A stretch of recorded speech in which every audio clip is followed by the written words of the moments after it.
안녕하십니까. 예민수의 경제 토크 시작합니다. 오늘은 글로원 파트너스 이성웅 이사님 오셨는데요. 예, 우리가 고민하고 있는 시장에 대한 이야기들 하나씩 풀어나가도록 하겠습니다. 어서 오십시오. 네, 안녕하십니까.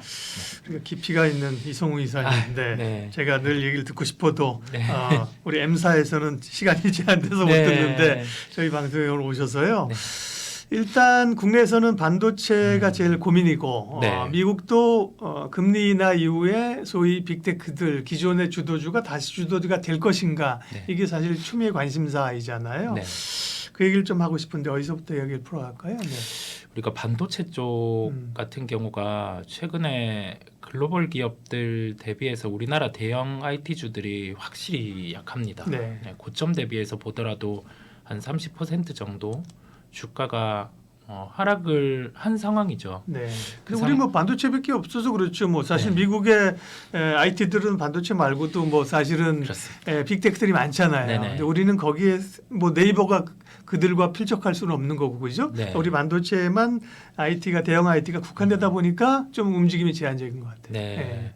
아무래도 이번에 그 반도체 사이클 같은 경우는 과거와는 다르게 원래는 뭐 IT 버블이라는 점에서 과연 이때와 연결해서 뭐 AI가 돈을 벌어줄 수 있을까 여기에 대해서 최근에 화두가 되었는데 이게 시작점 같은 경우가 일반적인 우리 반도체 사이클이랑은 다른 점이 존재를 했었어요. 작년 같은 경우가 이 시작이 공급 같은 경우는 과잉인 상황 안에서 챗 GPT가 출현하면서 네. 과연 이 공급 과잉을 해소해 줄 수 있을까라는 점이 있다 보니 주가는 이제 감산이라는 점을 안고 반등이 나오다가 좀 주저하는 상황이었는데 엔비디아가 가속기를 네. 내세우면서 시장은 뭐 공급은 그래도 여기에서 전체 메이커사 같은 경우가 감산이라는 점에서 제안을 해주는데 수요의 회복은 어떻게 나타날까라고 했는데 이게 엔비디아의 가속기 같은 경우가 네. 5월부터 이거를 끌어주면서 우리나라 일반적인 반도체 기업들도 주가에 반등이 나오기 시작을 했습니다. 그리고 나서 이 HBM이라는 고대역폭 반도체 같은 경우가 수요의 중심이 되어서 삼성전자보다는 SK 하이닉스 네. 같은 경우에 주가가 강했고 삼성전자는 할 수 있다라는 점을 계속 비추고 네. 진행은 해왔는데 현재 시점에서는 HBM3의 8단 이상 같은 경우는 예정된 시기가 도래했음에도 불구하고 아직은 결과로 내놓지는 못하고 있어요. 네. 그런 상황이 있다 보니까 우리가 뭐 PBR 기준으로 보더라도 SK 하이닉스 같은 경우는 한 1.5배에서 2배 정도 구간에 거래가 되고 있는데 삼성전자는 1.05배까지 하락을 했습니다. 네, 이게 의미하는 바가 우리가 가격 메리트 구간에는 도래한 거는 맞잖아요. 가격 그렇죠. 메리트 구간에는 도래를 했고 그 다음에 뭐 12개월 트레일링 PBR을 대입을 해보더라도 금융위기라든지 뭐 유럽 재정위기라든지 코로나19 수준까지 그 이하로 하락을 했죠. 그러게. 그러면 여기에서 고민이 가격 메리트 외에 지금 삼성전자가 반등 나오기 위해서는 뭐가 있어야 하는가? 그 점과 가격 메리트만으로 전자를 공격적으로 사면 이게 과연 시간이 지났을 때 우리가 다른 반도체주를 접근했을 때보다 수익률이 높을 수 있을까? 이 고민이 있는 것 같아요. 일단은 지금 우리 대형 IT 반도체의 상승 자체가 그러니까 네. 과거처럼 업황 전체가 좋아지는 구조조정이나 뭐 사이클을 지나서 올라오는 게 아니라 사실은 네. 엔비디아가 쏘아 올린 HBM 의해서 네. 사실은 이게 부각됐다는 거잖아요, 네네. 그죠? 나머지 쪽도 HBM 쪽으로 이제 생산을 많이 하다 보면 캐파가 부족하니까 나머지 레거시도 좋아질 거 아니야. 우리 네. 이랬던 건데 그죠. 거기서 일단 좀 브레이크가 걸린 상태인데요. 그럼 뭐 말씀 이어가겠습니다만, 이어가시기 전에 밸류 얘기하기 전에. 네.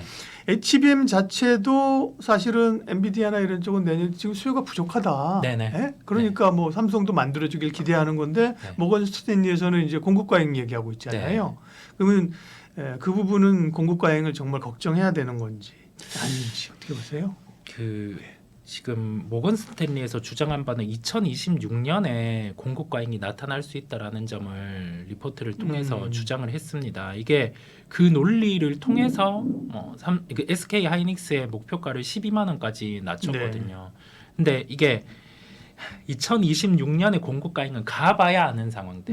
근데 조금 극단적으로 이거를 대입해서 하이닉스 같은 경우 12만 원이라고 하면은 여기에서 주가가 한 20% 이상 하락할 수 있는 건데 이건 보통 시스템 리스크가 발생해야지 빠질 수 있는 가격대. 네. 예, 빠질 수 있는 가격대다 보니까 우리가 2026년에 모건 스탠리가 주장하는 공급 과잉은 개연성은 좀 낮고요. 왜냐하면 하긴 뭐 2026년 가면 공급 과잉이 일어날 가능성도 있긴 하네요, 그죠? 예를 네네. 들면 뭐 다른 메이커들이 많이 만들기 시작해 갖고 그죠? 네. 벌써 이제 뭐 1년 후, 1년 반 후라고 하면 그렇죠. 네, 아닐 수도 있고 길 수도 있는데 그렇습니다. 네네. 기라고 하더라도 맞다고 하더라도 사실은 1년 후의 걸 지금 땡겨서 하기에는 너무 사실은 과하다, 그죠? 네, 네. 얘기가. 네. 쉽게 한번 생각해 네, 보면 그 TSMC의 코어스 캐파, 그 다음에 엔비디아 이거를 만들어서 가속기를 만들어내는 HBM의 예정된 출하들 SK 하이닉스, 네. 3E 그 다음에 삼성전자가 만들어줬을 때를 고려를 하고요. 마이크론이 찍어낼 수 있는 것까지 고려해 보면 2026년에 지금 그 모건 스탠리가 주장하는 공급 과잉 형태가 되기 위해서는 삼성전자가 지금 예정된 부분보다 50%는 더 해줘야 돼요. 네. 네. 근데 그게 쉽지 않은 상황이다 보니까 예. 그렇고요. 그래서 이제 그 모건 스탠리가 주장하는 2026년의 공급 과잉은 약간의 가능성이 좀 낮은 예, 발생할 수 있는 그 최상의 케이스를 아니 그리고 대입했다. 발생하더라도 그거를 사실은 네. 반도체 물론 뭐 모든 이 경기나 이런 것보다 주가가 선행하는 건 맞는데 네네. 그렇죠? 네. 지금 반도체를 뭐 1년 이상 그렇게 사실은 업황 꺾일 걸 보고 목표가를 절반으로 내린다는 건 사실 어폐가 있는 거잖아요. 그죠. 예, 예. 좀 너무 강하게 한 예. 면이 있고 그 다음에 그 SK 하이닉스의 12만 원 주가가 의미하는 바는 이게 시스템 리스크가 발생했을 네. 때, 그 가격이기 때문에 여기에서는 그 정도 가격대까지 밀리는 건 뭐 크게 우려는 안 해도 되고 목표가에 대해서는 뭐 크게 신경을 쓸 필요는 없다라는 얘기를 드리고 그런데 싶어요. 이제 이사님 말씀하신 것도 그러면 네. 그런 걸 이제 가격 매력 생긴 거를 메우고 그 위로 올라갈 수 있는 뭔가 이슈나 모멘텀이 있느냐 이거잖아요. 그렇죠. 예, 네. 예. 이 이슈나 네. 모멘텀은 삼성전자를 먼저 말씀을 드리면 뭐 가격 메리트는 있고 역사적인 그 PBR 추이를 대입했을 때는 매수를 해보는 게 맞는데 네. 여기에서 성향에 따라서 또 갈리는 면이 있어요.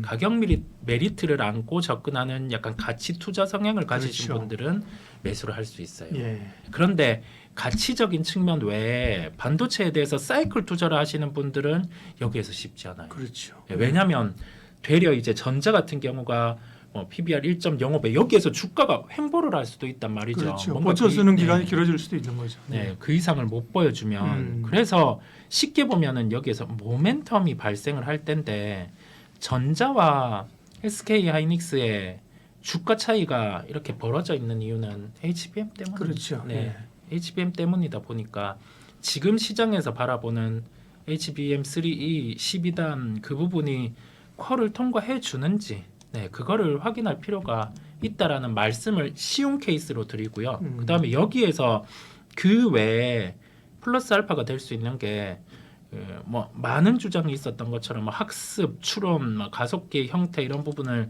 나누면서 마하 시리즈 같은 경우가 올해 하반기에는 나올 수 있다라고 삼성전자에서는 얘기를 했었는데 네. 그게 네이버와 좀 멀어지는 상황이 있으면서 좀 지연이 되는 것으로 이 부분도 보입니다. 네. 네. 근데 뭐 삼성전자는 지금 뭐 HBM 통과했다고 이제 뭐 나온들 그죠? 네, 예, 네. 나온들 뭐 시장을 반전시키기는 어렵고 말씀하신 것처럼 예전에는 과거의 위기 때마다 네. 그죠? 뭐 리먼 사태든 코로나든 뭐 미국의 신용등급 강등 이전 그러면서 중기 추세선을 팍팍 깼을 때 샀으면 삼성전자는 사실 수익이 나는 구간이에요. 그렇습니다. 그죠? 네네. 예, 그런 밸류 투자자들 입장에서는 네. 그러나 그렇지 않은 경우는 쉽지가 않다. 네. 결국은 외국인들이 사줘야지 되는 거 아니에요? 삼성전자는? 네. 지금은 뭐 쉽게 보자면 그런 상황입니다. 예, 외국인이 사줘야 되는데 이게 삼성전자를 파는 외국인이 삼성전자를 파는 것도 있겠지만 뭐 우리나라의 전체적인 그 비중을 좀 줄이는 것으로 보여요. 네. 예, 왜냐하면 그 ETF 쪽의 흐름을 보면 신흥국 쪽은 그래도 늘려가는 상황이긴 한데 그 우리나라와 중국 같은 경우는 대부분 비었고요. 그렇죠. 우리나라 같은 경우에 그 외국인 기준의 ETF도 그 신흥국이 들어오는 것보다는 덜 들어와요. 되려 네, 좀 네. 파는 흐름이 신흥국이 늘어나는데 우리가 못 느는 건 대만도 비슷할 거고 뭐 인도나 이런 쪽으로 좀 자금이 들어가는 건가요? 그렇습니다. 그렇죠. 네, 과거와는 네. 다르게 인도 그러니까요. 그다음에 타 신흥국 쪽 대만이죠. 네, IT로 보자면 그쪽으로 들어가고 우리나라를 음. 줄이는 게 외국인 입장에서는 물론 테크 그다음에 뭐 레거시 이런 쪽을 본다라고 하면 IT에 따라서 비례를 국내는 비례해서 들어올 땐 들어오고 빠질 때는 그에 비례해서 빠져야 되는데 네. 중국 쪽과 연관된 이 제조 환경을 좀 보는 것으로 네, 네. 추측이 돼요. 왜냐하면 뭐 중국 쪽의 제조 환경, 테크 제조 환경 이 비중이 그래도 한 7대 3 정도는 되다 보니까 이 3 정도가 아예 통으로 빠지는 상황이다 보니까요. 거기에 따라서 우리나라 같은 경우를 지수단을 좀 줄이는 흐름이 있음에 따라 전자 네. 같은 경우에 매도가 하이닉스와는 그러니까요. 다르게 좀 그러니까 뭐 줄어드는 MSCI를 보면 우리가 선진 지수에 편입 못했잖아요, 그죠? 그렇죠. 이머징 네. 안에서의 캐파 가운데 또 이게 이제 주목되는 쪽으로 네. 예, 빠질 수도 있는 거고 그렇죠. 그런 어떤 중국에 대한 리스크도 본다. 그러면 이제 반도체는 당분간 답이 없는 건가요? 예.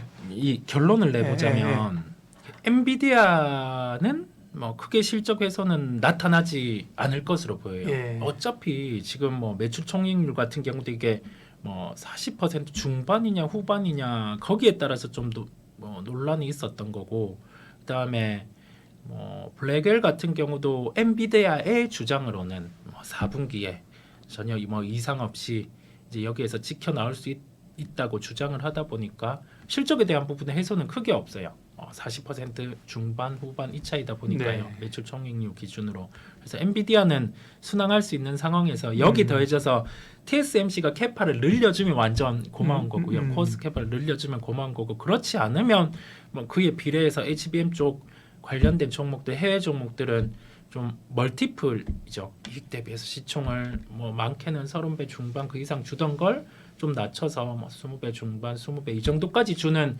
그 주가에 따라서 왔다 갔다 하는 현상이 있을 텐데 우리나라 쪽은 HBM 외에 일반적인 뭐 범용 반도체, 뭐 D램 낸드 이 정도의 체력을 갖고 있는 기업들은 그냥 여기에서는 주가가 HBM 움직일 때 약간 키를 맞추는 정도만 기대감으로 올라왔다가 그냥 뭐 빠지고 그게 네. 반복될 수 있다 보니까 대형주는 삼성전자보다는 SK 하이닉스의 플레이를 하는 게 네. 맞고요. 그 다음에 하반기로 갔을 때 뭐 엔비디아 실적이 여기에서 지금 예정이 되었던 것처럼 그대로 긍정적인 실적을 보여주고 TSMC가 캐파를 증설을 해준다라고 하면 우리나라 HBM 관련된 뭐 장비주들 같은 경우도 뭐 그에 맞춰서 비례해서 좀 뭐 증설이 나올 수 있다 보니까 예.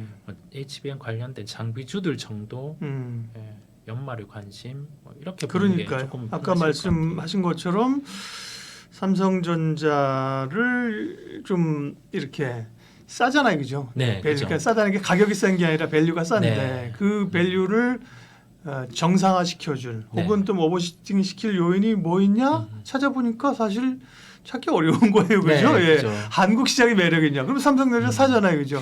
그것도 아니다. 그러면 범용 쪽에서의 어떤 사이클이 제대로 오느냐? 그것도 사실 까리까리하다. 네. 그럼 결국은 엔비디아가 어떤 그런 가격에 대한 부담, 또 성장에 대한 의구심을 떨치고 가게 되면 올라올 것은 HBM 쪽이 올라온다, 그죠? 네네. 그러면 거기도 삼성전자는 좀 끼기 어렵고, 그죠? 네. 네. 그러면 결국 SK 하이닉스 장비주는 뭐 한미 반도체 이런 네. 거죠, 그죠? 네, 한미 반도체. 네. 뭐 국산화 네. 검사 장비 국산화가 된다라고 하면 뭐 테크잉 정도, 음. 예, 이 정도를 한번 그래도 좀 주목해서 살펴보시면 네. 되겠습니다. 네. 어쨌거나 그렇게 하더라도 이제 눈높이는 조금 낮춰야겠네 하반기에는, 그죠? 네. 하이닉스가 전과 같은 올봄 같은 그런 상승세로 치고 가는 것은 가능성은 있으나 어쨌든 눈높이 조금 낮추는 게 좋겠네요. 네, 네. 그 뭐 전고점으로 주가가 이렇게 상승할 수 있다라고는 좀 딱 약간 접어두고요. 네, 네. 여기에서는 돌아가는 상황들을 좀 봐야 할 것 같아요. 이 베스트는 TSMC 증설해 주는 거, 그다음에 나머지 지금 이제 뭐 HBM3E 관련해서 단수를 올릴 네, 때 네. 마이크론이 여기에서 빠르게 진입을 못하는 거, 예, 그 정도 상황을 한번 체크를 하고 갈 수가 있겠고요. 예. 나머지 뭐 전자가 여기에 시장을 들어온다라고 하면 그때는 판이 조금 좀 새롭게, 예, 장비주들 같은 경우는 좋을 수 있겠고요. 다만 지금 대형 반도체 쪽에서 HBM 쪽에 나가고 있는 쪽들 같은 경우는 실적에 대한 추정치는 좀 네. 조정은 있을 수 있어요. SK 하이닉스가 반대로 좀 주간 답보 상황일 거고 좀 전자는 올라올 수 있고 그렇게 보시면 되겠습니다. 네. 이성웅 이사님의 좋은 의견을 자주 듣기 어려우니까 반도체 전체적인 의견을 들었고 네. 파운드리 업계 동향 좀 살짝 좀 듣고 갈게요. 이제 파운드리도 얘기가 많잖아요. 그죠? 네. 삼성이 뭐 TSMC 잡겠다 그러면서 사실은 몇 년 전부터 대규모 투자했는데 사실은 성과를 못 냈고, 그죠? 네, 그렇죠. TSMC는 더 독주하고 네, 나가는 네. 상황이고 네. 거기다가 지금 뭐 인텔의 파운드리 사업부를 일단 분사하는 분위기인데, 그죠? 네.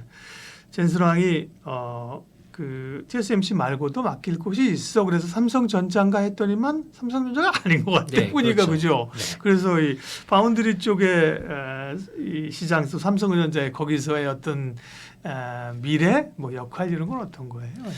삼성전자에서는 어찌 보면 차세대 먹거리로 파운드리를 계속 준비를 해왔었죠. 예. 우리는 조금 더 한 단계 공정을 높여서 2나노로 가서 그러니까요. 네. 승부를 보겠다라고 네. 했는데 이게 막상 해보니까 쉽지 않은 겁니다. 그러니까. 쉽지 않은 상황이고 그다음에 뭐 수율 같은 경우가 생각보다 안 올라오다 보니까 이번에는 좀 결단을 내린 것으로 보입니다. 네. 예, 해외 인력 같은 경우를 좀 줄인다고 공식화해서 삼성그룹에서 공식화해서 이런 부분을 내기 잘 공식화 안 하는 그룹이죠. 네.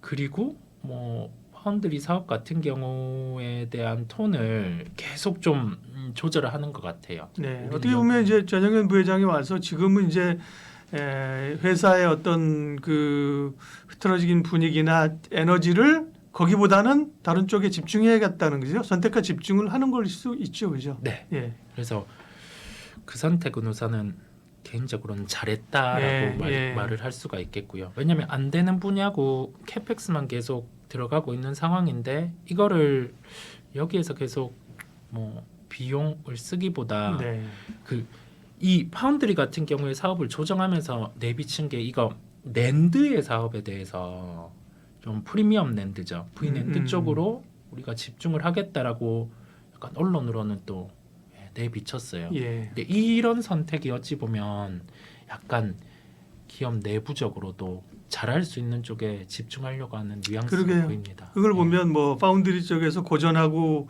있는 건 팩트이지만, 그죠? 네. 그거를 그냥 자존심으로 네. 앉아서 뭉개고 가는 것보다는 변화를 하는 게 좋게 평가할 수도 있다. 네. 볼 수 있는 거고요. 삼성도 파운드리를 떼야 돼요, 그죠? 맞아요. 네. 떼야 답이 있어요, 그죠? 네, 그래서 네. 인텔처럼 그러니까요. 네, 이렇게 해주면 전자의 주가 입장에서는 그러니까요. 상당히 좋을 수가 있습니다. 예. 네. 그걸 왜 못하고 있는 걸까요? 뭐 고민이 있겠죠. 네. 우리보다 회사 관계자들은 훨씬 더 많은 고민이 있겠지만 네. 결국은 중국으로 그리 가고 각자 도생 경쟁력을 높여야 네. 삼성의 기존 업체도 파운드리도 잘 될 수 있는 길인데, 그죠? 네. 우리는 이렇게 다 알고 있는데 왜 삼성은 모르는 걸까요? 네, 지배구조와 관련해서 그죠? 뭐 그렇죠. 어려움이 네. 고민도 있겠죠. 예. 네. 2차 전지는 바닥을 다졌나요? 이제 사도 됐나요? 이런 얘기는 다른 분들께 많이 여쭤봤고, 네. 네, 또 깊이 있는 또 이상우 이사님께서는 구조적으로 사실 이제 캐즘 구간을 지나는 거잖아요, 그죠? 네. 여기서 그동안 사실 초기에는 뭐 어떻게 공급을 할 것이냐가 문제였고, 그러니까 네. 서로 뭐 바인딩 계약하고 막 이랬던 거잖아요. 네. 갑자기 캐즘 얘기 나오면서 이제는 수요 회복이 언제 어떤 형태로 나타날 것인가 이게 이제 관심인 것 같아요. 네. 예. 이게 보통은 네. 뭐 캐즘이라는 거는 언젠가 수요는 회복될 텐데 여기에서 이 정체 구간, 수요의 정체 구간을 의미를 하잖아요. 네. 그 안에서 우리는 2차 전지와 관련된 소재 업체들이 역사상 최고의 멀티플을 받는 구간을 작년에 봤었고 우리나라 그렇죠. 기준으로 네. 봤었고 그러면서 다시 이건 정상화가 주가 그다음에 이익이 음. 정상화가 되어가는 과정 캐점이라는 현상은 네. 이 정상화를 통해서 다시금 수요가 회복될 때 그때는 그게 네. 사실 어쨌든 기대감으로 밸류로는 비정상이었는데 우리는 왜 비정상인 거를 몰랐을까요? 그렇죠. 왜냐하면 그때의 주장에서는 이게 어떤 밸류를 가지고 올 때도 이게 합리적인 당신은 또 합리적인 주장일 수가 있다 그렇죠. 보니까 네, 네. 주가는 맞아요. 올라가니 대중은 여기에 대해서 또 뭐 2년 뒤, 3년 뒤 네. 길게는 뭐 한 5년 5년 뒤를 땡겨 쓴 건데 그죠? 네, 네. 땡겨서 그때는 뭐 같이 뭐 사실은 좀 취한 거죠. 뭐. 네. 네. 그러면 그때의 밸류에이션도 충분히 발생 가능한 밸류에이션 이거를 전제로 놓고 지금 수준 같은 경우를 한번 바라보는 겁니다. 그랬을 때 양극재 소재 업체들은 적자를 거쳐서 이제는 올라올 수 있는 영업이익률은 한 자릿수 중반 정도, 한 자릿수 중반 정도 딱 이 정도가 우선은 중간값 정도로 보시면 되겠고요. 네. 그러면서 매출 볼륨이 올라오는지를 시장에서는 계속 확인을 하려고 할 겁니다. 이 볼륨은 배터리 셀 업체에서 어느 정도 써주는지에 따라서 좀 갈려 들어갈 수 있겠고요. 한참 우리가 배터리 소재 업체들의 주가가 좋고 이 멀티플들이 올라갈 때가 원자재 가격 단가가 좋을 때였어요. 그렇죠. 네. 리튬 가격 단가 올라갈 때 이 시장 일각에서 주장은 배터리 소재 업체들은 셀이나 완성차 쪽으로 정가가 가능하다. 100% 정가를 한다. 근데 그 구조가 실제기는 했어요. 왜냐하면 원자재 가격이 올라올 때는 이 소재 업체들 같은 경우 쌓아놓은 재고 같은 경우로 만들어내면은 가지고 갈 수 있는 업체들이 네. 계속 우리가 필요로 하는 게 그렇죠. 있었다 그때는 보니까. 이제 뭐 그 수요가 많을 때니까 그죠. 네. 네. 수요나 어쨌든 기대 수요가 높을 때였으니까 그렇습니다. 그죠. 네네. 예.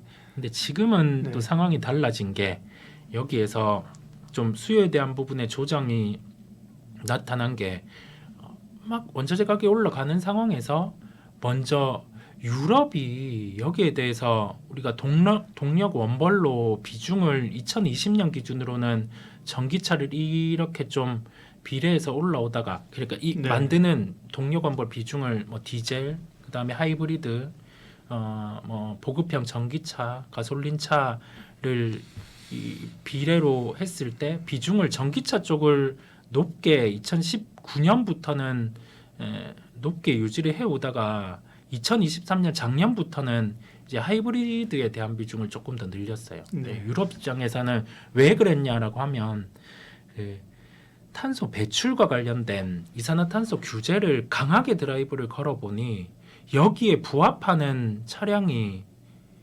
유럽차 기준으로는 거의 없었어요. 거의 없었죠. 없고 보니 현대기아차 같은 경우는 그 허들을 넘어섰었어요. 네네. 그럼 결국 자기네 시장을 뺏기는 거잖아요. 그렇습니다. 그죠? 기준만 높여놨는데 네. 우리 선수들이 없다. 네. 네. 그래서 이 허들을 유예를 했습니다. 예. 유예를 해서 2025년에는 여기에 대해서 그 허들을 적용하려고 하는데 또 이걸 보니까 적용이 이 허들 같은 경우에 적용이 되는 대수가 차량 같은 경우가 많지 않은 거예요. 많지 않은 상황이다 보니까 시장에서는 그러면 하이브리드 같은 경우에 수요를 적용하는 게 먼저 맞지 않을까라는 게 유럽의 시각이고요. 그 다음에 글로벌 수요는 대부분 보급이라든지 이걸 중국이 갖고 가고 있는 상황입니다. 완성차 같은 경우. 음. 근데 미국 입장에서는 지금 중국을 다양한 제품에 대해서 규제를 하고 있는 상황이고, 예. 여기에 이제 유럽이 참여해주길 바라는 건 팩트다 보니까 이 글로벌의 전기차 같은 경우의 수요가 둔화가 되게 되었어요. 중국은 이제 워낙 그 캡티브 내수 시장이 크니까 이거를 사실은 견디고 가는 거죠, 그죠? 네네. 예. 네. 다른 국가 그렇게 했는데 미국 길 막혀버리고 유럽에서 견제받으면 뭐 사실 다 망하는 거죠, 그죠? 네네. 근데 유럽은 중국은 뭐 자체 수요, 중국은 뭐 상당히 전기차로 전환이 된 것 같아요, 그죠? 네. 그렇게 보면 사실 장기적으로는 이건 좀 다른 얘기고 좀 긴 흐름에서의 좀 패권 전쟁 관련된 걸 수도 있는데 중국이 미국하고 붙어서 사실 반도체 지금 따라가서 쉽지 않다, 그죠? 이러니까 결국 이제 전기차는 패러다임이 바뀐 거잖아요. 네. 여기에 이제 드라이브를 걸어서 사실은 뭐 일정 부분은 성공했다. 네. 그렇게 봐도 뭐 무리는 없을 것 같아요. 뭐 중국 그 조건 나쁘고를 떠나서 그죠. 네. 네. 그러면 근데 이제 다행스러운 거는 미국이 이제 중국을 막아주고 그죠. 네. 미국에서 한국산을 써주는 거잖아요. 네. 그 시장은 유효한 거잖아요. 교합니다. 네. 네. 그 우리나라 같은 경우도 현대기아차 입장에서는 표면으로 보면은 작년에 인베스터데이부터 주장을 한 게 하이브리드 차 비중을 높이겠다라는 네. 점을 내비쳤어요. 그러면서 올해 계획으로 가지고 왔던 게 기아의 광명 2공장 같은 경우를 전기차로 다 이렇게 가동하는 것과 함께 그 해외에 현대차 조지아 공장을 하반기 되었을 때는 우리가 전기차에 대해서 시장 점유율 목표와 몇 대를 생산하는지를 내비추겠다라고 했는데 이거를 우선은 톤에 대한 조절은 했어요. 예, 점유율 우리가 어느 정도 그 다음에 몇 대를 생산하기보다는 하이브리드 쪽으로 먼저 가면서 투 트랙을 하겠다라는 네. 점을 얘기를 했고요. 그 다음에 현대차 컨퍼런스 콜에서 얘기를 한 건 우리가 현재로서는 북미 수요에 대해서는 견조하다라는 표현을 쓴 게 왜냐하면 차량에 대해서 인센티브가 올라가는데도 불구하고 매출 볼륨이 이거를 커버를 해줘서 마진이 안 꺾였어요. 근데 시장의 우려는 현대차가 과연 차량을 팔 수 있을까 이 우려였는데 거기에 대한 이상은 없었고 유럽 쪽에 대해서 수요 부분은 물음표라고 내비쳤는데 LG 에너지 솔루션의 컨퍼런스 콜에서 얘기를 한 게 유럽에 대해서 수요는 우리는 한 중간값 정도 회복이 가능하다라고 했어요. 이 중간값의 의미는 2분기보다 3분기 매출 볼륨이 10% 정도 올라갈 수 있다라고 했고요. 여기에 대한 근거는 뉘앙스를 내비친 게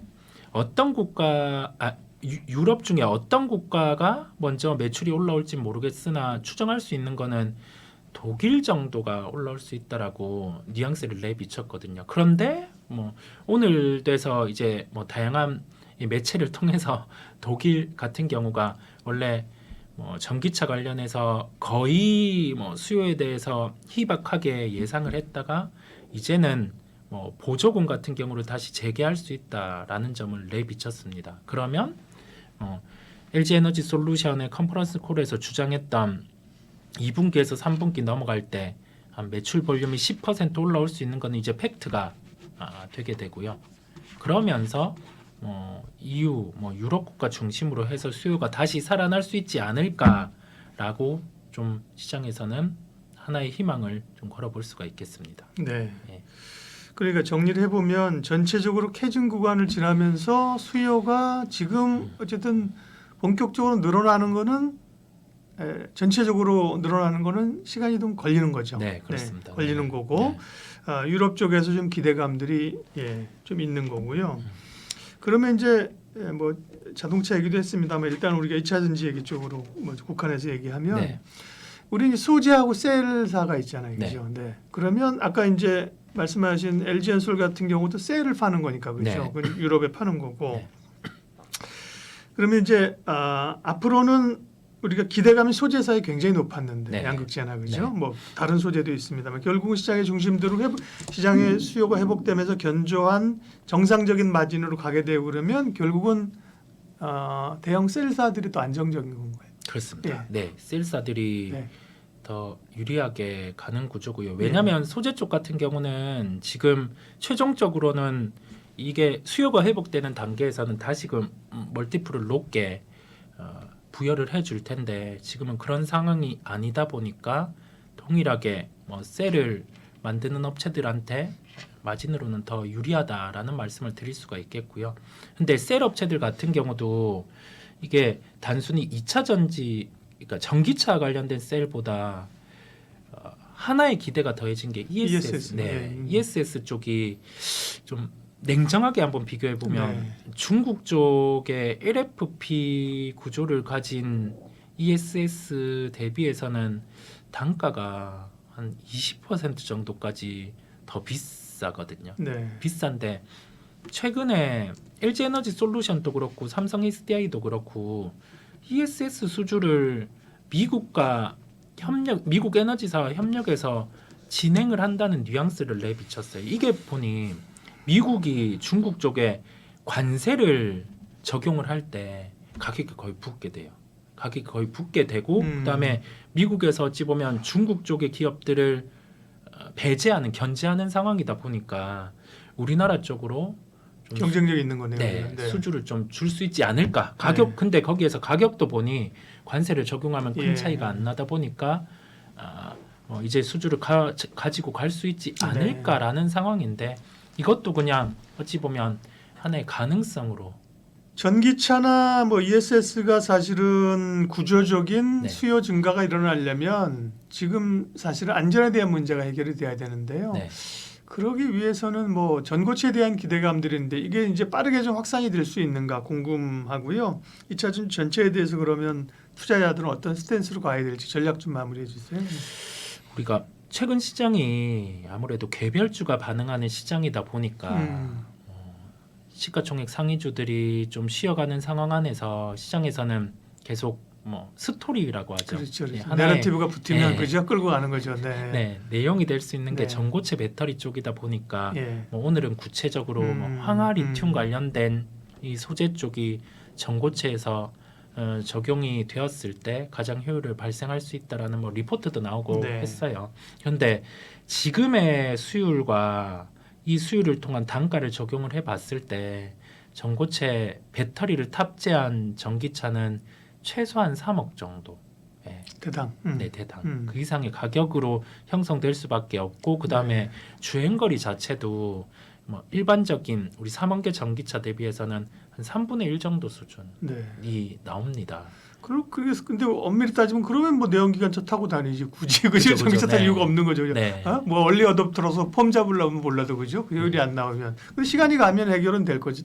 해결이라기보다 그건 낮출 수는 있을 거 아니에요. 네, 이게 그래서 좀 도요타 같은 경우와 일본 기업에서 원래의 주장은 2023년에서 4년에 전고체 배터리를 양산하겠다고 했었어요. 그런데 그 시기가 계속 미뤄졌어요. 삼성 SDI 같은 경우도 이제는 한 2027년 기준으로 전고체 배터리를 양산하겠다라고 하는데 우리가 이 점은 꼭 기억해야 될 게 우리의 생각보다 실제 전고체 배터리의 대량 양산은 느릴 수 있다라는 점. 느릴 수 있다라는 점이고 그러면 대량 생산은 언제부터 가능하느냐라고 하면 우리 프리미엄 전기차에 전고체 배터리를 탑재했다라는 소식이 있을 때 그때부터 한 짧게는 1년, 길게는 한 2년 정도 후에 대량 양산이 가능하겠다라고 생각을 하시면 될 것 같아요.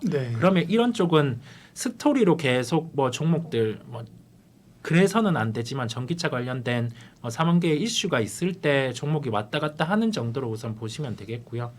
우선은 지금 시장에 2차 전지 쪽과 관련해서 필요한 거는 뭐든 수요가 올라와 주는 것.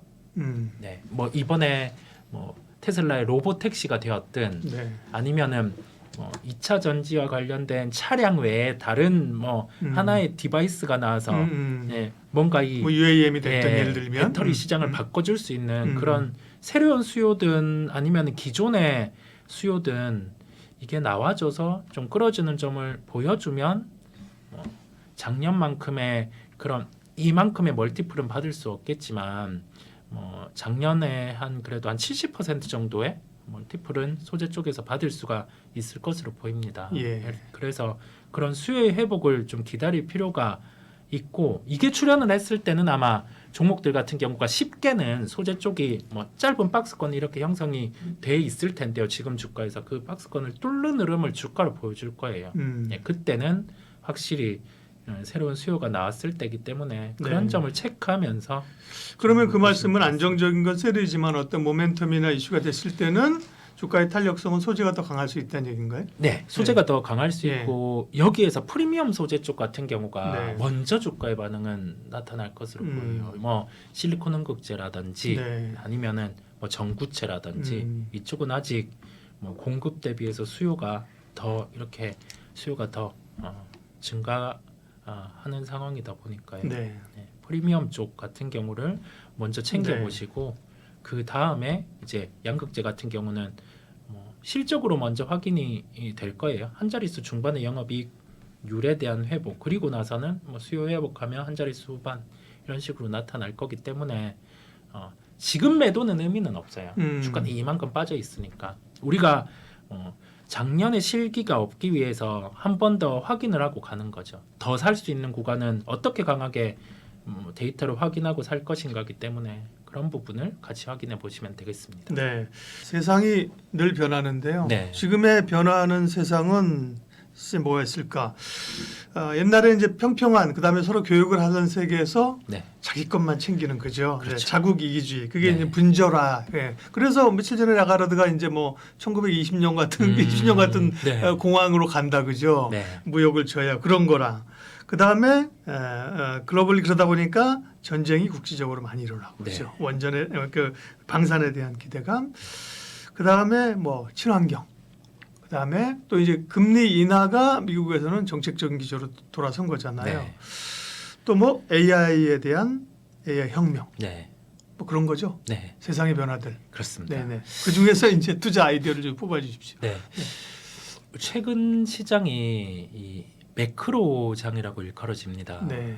이게 금리 인하를 단행을 하면서 연준에는 뭐 대조표 축소라든지 그건 진행을 해왔기 때문에 톤을 조절하겠다라고 했고 시장에서는 그런 데이터들을 많이 내세우죠. 금리 인하 이후에 시장은 침체가 아니었을 때는 S&P 500이 맞아요. 올랐고 네. 침체였을 때는 빠졌다. 네. 저도 그걸 보면서 아니 침체인지 아닌지 사실 좀 확인하고 지나봐야 아는 거 아니에요? 그렇습니다. 그러니까 네. 지금이 침체 아니고 확실한 보험 선제적인 금리 인하였다라고 얘기하기 어려운 거 아닌가요? 그렇죠. 네. 네. 연준은 최선의 선택을 한 상황인데요. 예. 50bp의 금리나 뭐 빅컷이라고 네. 일컬어지는 그 단행을 한 건데 짚어주신 것처럼 네. 이게 침체인지 아닌지는 이제부터 나오는 데이터에 그렇죠. 의존이 되어 있습니다. 네. 고용 지표 같은 경우가 여기에서 중간값을 상회하는 흐름이 계속 나타나면 겪어보지 못한 금리 인하인데 인플레이션이 이렇게 올라와서 이거는 연준이 실기했구나. 네. 그렇게 할 수 있고 그 다음에 금리 인하는 이렇게 나타나는데 지나치게 고용이 빠져버리면 여기서 금리 인하 같은 경우 50bp가 틀렸잖아. 더 크게 했어야 되는데 네, 이런 식으로 갈 수 있다 보니까 예. 참 연준 입장에서도 50bp의 최선의 선택을 해놓고 시장에서 바라보니 지금은 여기에서 이제 뭐 미국 대선도 있고 대선이 이렇게 진행되고는 뭐 정책 방향이나 이런 게 나올 거니까 약간은 그래도 수익률 게임을 해볼 거라는 구조로 미국과 우리나라는 흘러가고 있는 상황입니다. 그러면 이제 뭐 글로벌 정책 변화 가운데 금리 인하 얘기를 먼저 했으니까 네. 미국이 사실은 그 저희가 알려줬잖아요. 그 우리 그 공룡 이름 닮은 티모라우스 기자가 그죠? 그죠. 전날 25인지 50인지 까리까리해요 이런 얘기 했거든요. 근데 결국 50을 내렸는데 네. 근데 미국 시장이 그날은 사실 막판에 좀 밀렸단 말이에요. 그죠? 네네. 나올 게 다 나왔다. 네. 그죠? 네. 재료의 소멸이다. 네. 근데 그 다음 날부터 또 미국 주가 오르기 시작했어요. 그죠. 이게 어떻게 해석해야 돼요? 이게 네. 그날 당일 같은 경우는 3시에 딱 금리가 결정되고 3시 그렇죠. 반에 기자회견하고. 네. 딱 그 발언을 했을 때는 시장 참여자들은 보통 그 당일에는 변동성이 커질 걸 감안해서 이 옵션 포지션에 대해서 음. 양매수가 대부분으로 구축이 돼 있는 상황이었어요. 그래서 네. 약간 파생에 의존되는 움직임이 장 막판에 모든 게 나타났었고 그 다음에는 이제 네. 우리 주식을 플레이하는 시장 참여자들이 바라봤던 게 야, 금리 결정을 딱 했는데 원자재 가격이 우선 안 빠졌어요. 그 다음에 우리가 보는 미국의 10년물 국채가 제가 바라봤던 건 여기에서 금리가 올라가면 그래도 이건 주식은 살 수 있겠다. 예. 근데 여기에서 미국의 금리가 뭐 50bp나 이렇게 낮췄는데 금리 올랐죠. 10년물이 같이 빠져버리면 예. 이건 불편할 수 있겠다라는 생각을 했어요. 왜냐하면 예, 채권의 가격이 올라가는 거니까요. 그렇죠. 가격이 올라가면 이 사람들이 먼 미래에 있는 지금의 금리보다 더 가격을 주고 몇 년 뒤에 채권을 산다라는 건 여기에서 위험자산 쪽으로 자금이 안 가는구나. 주식시장보다 더 큰 시장의 자금이 또 형태가 원래랑 다르게 변하는구나라고 해서 주식을 줄여야 되겠다는 생각을 했는데 근데 채권 금리 오르고 비트코인 오르고 그렇습니다. 그죠? 네. 원자재 같은 경우도 여기에서 올라갔단 말이죠. 그렇다 보니까 여기에서 주식은 최소한 국내장 상관관계가 낮지만 네. 주식은 더 살 수는 있겠다.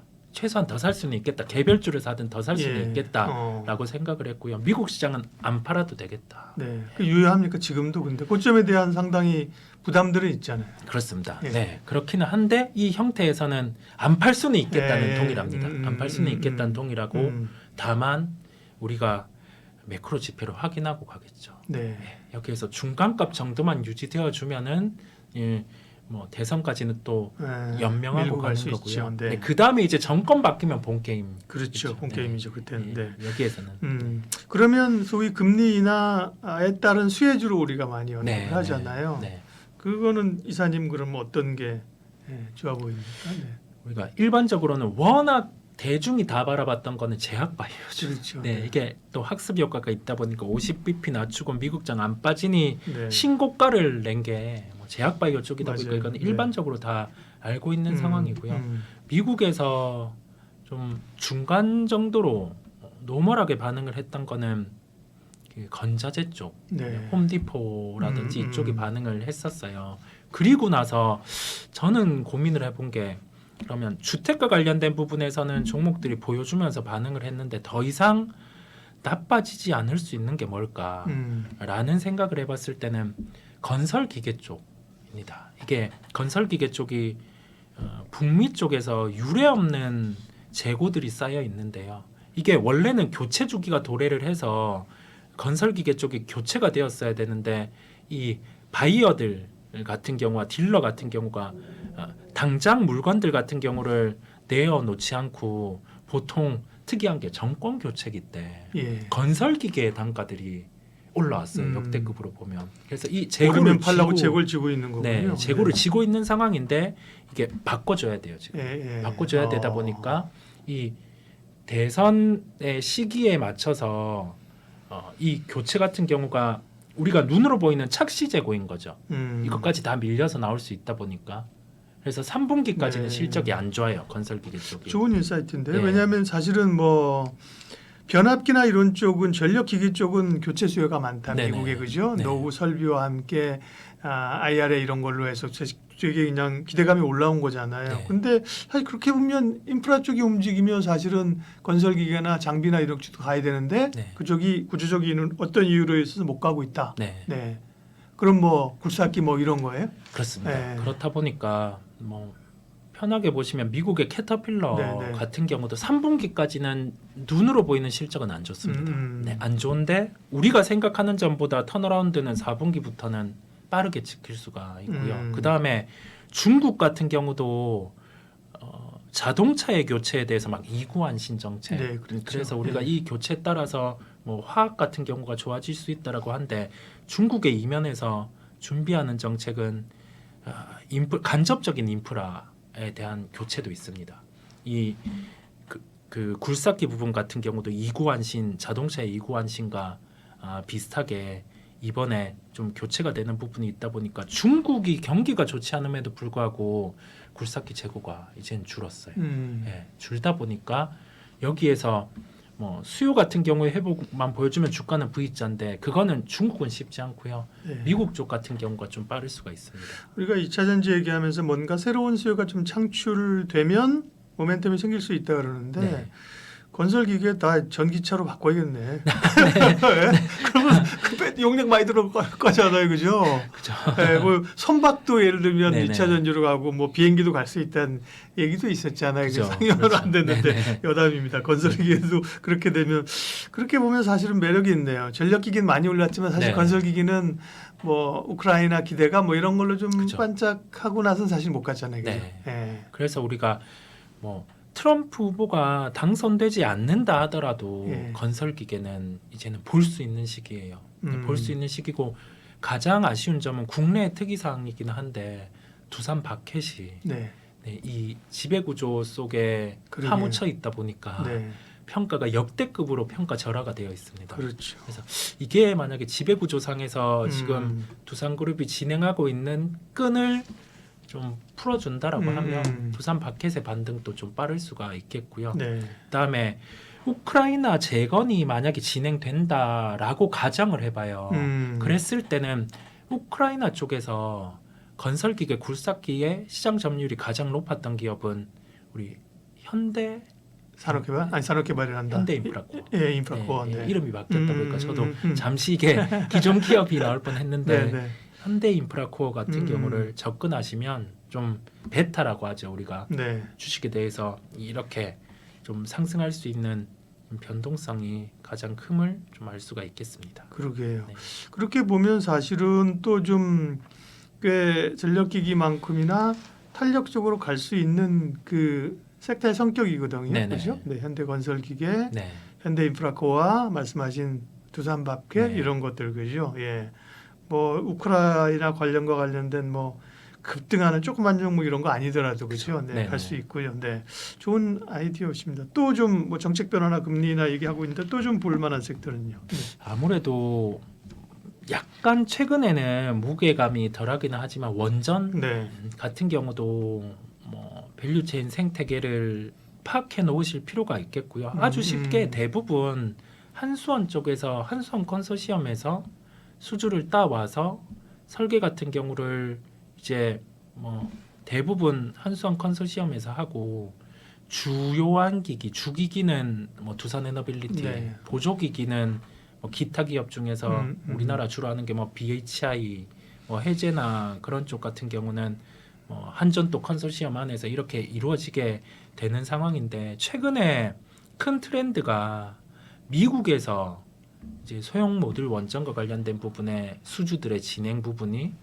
이제 시작이 된다라는 점이겠고요. 네. 그다음에 원자로 설계 같은 경우는 미국의 웨스팅하우스라든지 그러니까요. 그런 기업들이 있다 보니 최근에 우리나라 체코 원전 관련해서도 원래는 수주를 따왔을 때 네. 환호를 했으나 딴지가 들어오죠. 네, 예. 이 분쟁 부분이 음. 존재를 하는 상황인데요. 그래서 좀 깔끔하게 보려고 하면은 미국 기업을 보는 게 편하기는 네, 해요. 네. 미국 기업을 보는 게 편한데 컨스텔레이션 오르는 거 보세요.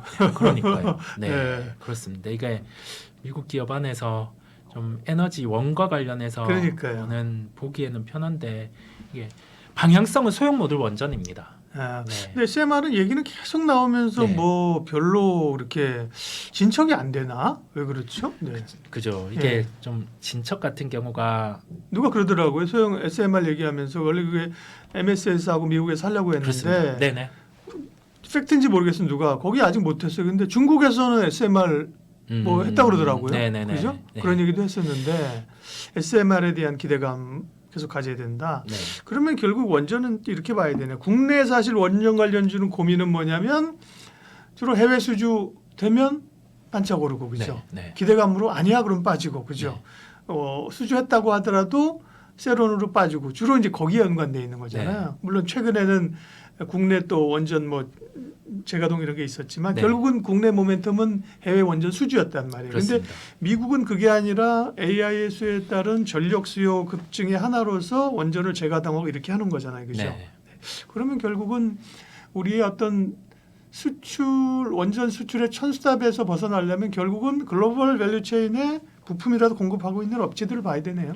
그렇습니다. 예. 네, 그쪽을 보는 게 맞고 원칙으로는 우리나라 기업을 볼 때도 뭐 두산에너빌리티 같은 경우, 네. 그다음에 자체적으로 우리나라에서 진행을 한다라고 하면 베타가 큰 쪽은 BHI 이런 기업이 있기는 한데요. 아마 이 분쟁에 대한 요소를 푸는 상황에서 우리나라 원전주 같은 경우는 시세가 지금 미국 쪽의 기업에서 발생하는 시세가 가능할 것으로 보여요. 그 분쟁을 못 풀면 그냥 이번에 체코 원전 때 반응했던 것처럼, 체코 수주 때 반응했던 것처럼 기대감으로 올랐다가 실제 수주 갖고 오면 종목 다 빠지고, 그러니까요. 이게 반복될 수 있을 것으로 보입니다. 소형 원전 뭐 이제 원전 자체 전반적인 뭐 설비나 기기도 그렇지만 두산 에너빌리티는 SMR 쪽으로도 좀 기대가 높은 기업이잖아요. 그렇습니다. 네. 네. SMR 관련해서도 실제 뉴스케일 파워랑 그러니까요. 연관이 되어 있고요. 그렇죠. 네, 예. 연관이 되어 있고 그다음 그 주기기 파트 같은 경우를 뉴스케일 파워가 만약에 소형모듈 원전을 수주하면 거기 담당을 두산 에너빌리티가 하게 됩니다. 예, 그렇다 보니까 이와 관련해서는 아마 방향성은 국내 기업도 같이 나아가는 상황일 거고, 그다음에 우리나라도 소형 모듈 원전 이전에 이 원전보다 더 기술력이 있게 준비를 했었어요. 예. 예, 스마트 원전으로 해서 이름 들어온 것 같아요. 예. 국산화가 다 되어 있었는데 그거는 약간의 정치적인 요소로 그러니까 정책적으로 네. 그렇죠. 네. 조금 지금은 지연이 된 상황인데요. 기술력은 존재하는데 이걸 지금 미국과의 분쟁을 풀어 나가야지 우리가 이게 뭐 국내 그러니까요. 안의 기업들이 주도주가 될 수 있냐 없냐. 이런 쪽도 조금 우리가 이제 아쉬움이 있는 게 네. 뭐 미국 시장을 뭐 도피하고 한국 시장을 폄하하는 게 그렇습니다. 아니라 네네. 미국에 지금 오르는 그런 기업들도 뭐 몇 개 국내 리서치에서 하고 그래서 저도 이제 과거에 뭐 이름도 어려운 컨스텔레이션 에너지 이런 거 막 네네. 분석해봤거든요. 네네. 근데 거기는 우리처럼 뭐 원전 장비라는 게 아니라 종합 에너지를 다 하더라고요. 그죠? 그렇습니다. 원전 파트도 네. 있고 예를 들면 뭐 석유화학도 있고 뭐 이렇게 풍력도 있고 다양하더라고요. 네네. 그런 어떤 전체적인 에너지 체계를 생산하는 플랫폼. 그때도 네. 민간 기업이잖아요. 그렇습니다. 우리는 그게 한전이 하고 있으니 그죠? 그렇습니다. 전기로 네네. 오를 수도 있어 그럼 오르고 네. 전기로 못 올리면 빠지고 네. 답답해서 하는 얘기예요. 네, 그렇습니다. 이게 좀 답답한 면들이 있다 보니까 네. 여기에서 개도국에서는 그게 이제 기간 산업이고 민간에 안 줘서 그런가 봐요, 그렇죠? 네, 그런 것 같습니다. 그쵸? 네. 이런 부분을 좀 주면 네. 되는데 이 부분에서 네, 네. 약간은 빠른 게 음. 건설주들 같은 경우가 차세대 먹거리로 우리나라 뭐 현대건설, 그 다음에 뭐 삼성 E&A 이런 기업들이 해외에 이제 원전과 관련된 삼성 부분, E&A는 옛날 삼성 엔지니어링 네, 그죠? 예. 네. 해외 쪽에 뉴스케일 파워도 일부 투자한 기업이 있고요. 그 외에 뭐 테라파워라든지 이쪽에 지분 투자를 대부분 했습니다. 네. 예, 그래서 차세대 먹거리 요인으로 건설주들 같은 경우가 그렇죠. 소형 모듈 원전이 어디에든 좀 설치가 가능하다 보니까요. 그 승인이 나면 네. 어디에든 설치가 가능하니까 크게는 해상 쪽에 설치하는 부분을 염두에 두고 건설주들 같은 경우가 지분 투자를 한 것 같아요. 네. 네. 그런 게 뭐 잭팟이 하나 터지면 그렇죠. 네네. 네.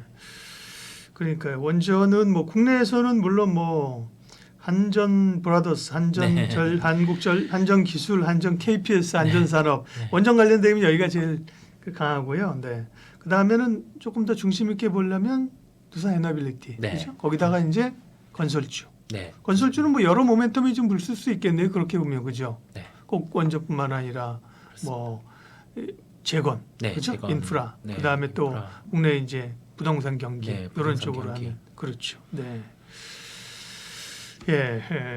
건설 기계 쪽, 원전 쪽. 네. 어떻게 보면 우리가 많이 하는 얘기들은 좀 안 했고요, 그죠? 네, 많은 그렇습니다. 다른 분들이 많이 얘기를 하니까 그런 네. 얘기는 안 했고 조금 더 시장에서는 가려져 있지만 주목해봐야 될 그런 섹터들 얘기를 했습니다. 여기까지 할까요? 네. 네. 글로벌 파트너스 이성웅 이사님 함께해 주셨습니다. 고맙습니다. 네, 감사합니다.